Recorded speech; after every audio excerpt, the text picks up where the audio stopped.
ಇಲ್ಲ, ನನಗೆ ಗೊತ್ತಿಲ್ಲ. ಅದು ಗೃಹ ಸಚಿವರಿಗೆ ಗೊತ್ತಿರ್ತದೆ.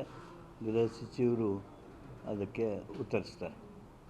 ಸರ್, ಈಗ ಎಲ್ಲ ದರಗಳನ್ನು ಹೆಚ್ಚಿಗೆ ಮಾಡ್ತಿದ್ದೀರಿ ಸರ್. ಹಾಲಿನ ದರ, ಕರೆಂಟ್ ದರ. ದೇಶದಲ್ಲಿ ಇರ್ತಕ್ಕಂಥ ಯಾವುದೇ ರಾಜ್ಯ ತೆಗೆದುಕೊಡ್ರಿ, ನಮ್ಮ ರಾಜ್ಯ ಇನ್ನೂ 5 ರೂಪಾಯಿ ಕಡಿಮೆನೇ ಇದೆ. ದೇಶದ ಯಾವುದೇ ರಾಜ್ಯ ತೆಗೆದುಕೊಡ್ರಿ, ನಮ್ಮ ರಾಜ್ಯ 5 ರೂಪಾಯಿ, ಇನ್ನೂ 5 ರೂಪಾಯಿ ಕಡಿಮೆ ಇದೆ. ಕೆಲವಂತೂ 60-70 ಗಡಿ ದಾಟಿದ್ದಾವೆ. ಆದರೆ ನಾವು ರೈತರನ್ನು ಗಮನಿಸಬೇಕಾಗ್ತದೆ. ರೈತರ ಬೇಡಿಕೆ, ರೈತರ ಒತ್ತಾಯವನ್ನು ಸಹಿತ ಗಮನದಲ್ಲಿಟ್ಟುಕೊಂಡು ಎಷ್ಟು ಕಡಿಮೆ ಸಾಧ್ಯವೋ ಅಷ್ಟು ಏರಿಕೆಯಿಂದ ಈಗ ಹಾಲಿನ ದರವನ್ನು 4 ರೂಪಾಯಿಯನ್ನು ಮಾಡಲಾಗಿದೆ.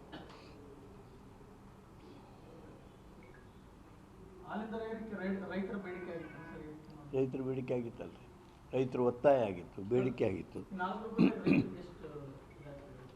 4 ರೂಪಾಯಿನೂ ರೈತರಿಗೆ ಹೋಗುತ್ತೆ. All 4 rupees will go to farmers.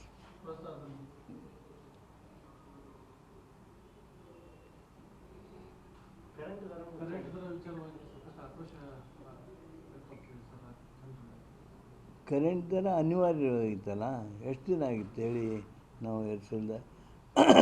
ಅನಿವಾರ್ಯ ಕಾರಣದಿಂದ ದರ ಏರಿಕೆ ಆಗಿದೆ. ಈ ಇನ್ಫ್ಲೇಷನ್ ಏನಿದೆ, ಇನ್ಫ್ಲೇಷನ್ ಗಮನದಲ್ಲಿಟ್ಟುಕೊಂಡು ಕರೆಂಟ್ ದರ ಏರಿಸಿದ್ದೇವೆ. ಉಚಿತನೂ ಕೊಡ್ತೀವಲ್ಲ, ಬಡವರಿಗೆ ಉಚಿತ ಕೊಡ್ತೀವಿ, ಬಡವರಿಗೆ ಉಚಿತ ಕೊಡ್ತೀವಿ. ಸ್ಥಿತಿವಂತರಿಗೆ, ಉಳ್ಳವರಿಗೆ ಸ್ವಲ್ಪ ಚಾರ್ಜ್ ಮಾಡ್ತೀವಿ. ರಾಜ್ಯ ಸರ್ಕಾರದ ಹತ್ರ ಹಣ ಇಲ್ವಾ ಅಂತ, ಯಾಕಂದ್ರೆ ಮಹಾನಗರ ಪಾಲಿಕೆಗೆ ಸಂಬಳ ಕೊಡೋಕ್ಕಾಗ್ತಿಲ್ಲ. 25 ಕೋಟಿ ನೀವೇ ಟ್ಯಾಕ್ಸ್ ಅಲ್ಲಿ ಕೊಡಿದೆ ಅಂತ ರಾಜ್ಯ ಸರ್ಕಾರ ಪತ್ರ ಬರೆದಿದೆ ಹುಬ್ಬಳ್ಳಿ ಧಾರವಾಡ ಮಹಾನಗರ ಪಾಲಿಕೆ. ಇಲ್ಲ, ನನಗೆ ಆ ವಿಷಯ ಗೊತ್ತಿಲ್ಲ. ಆದರೆ ಸಂಬಳ ಕೊಡೋಕ್ಕೆ ರೊಕ್ಕಿಲ್ಲ, ಇದು ಈ BJPಯ ಮಾತುಗಳಿದಾವಲ್ಲ, ಆ ರಾಜಕೀಯ ಮಾತುಗಳು ಗೊತ್ತಿಲ್ಲ. ಅಲ್ಲ, ಸಂಬಳ ಕೊಡೋಕ್ಕೆ ಇಲ್ಲಿ ಮುನ್ಸಿಪಾಲ್ಟಿ ರೊಕ್ಕಿಲ್ಲ, ಸರ್ಕಾರದ ರೊಕ್ಕಿಲ್ಲ ಅಂತಂದ್ರೆ ಹೆಂಗೆ ರೀ?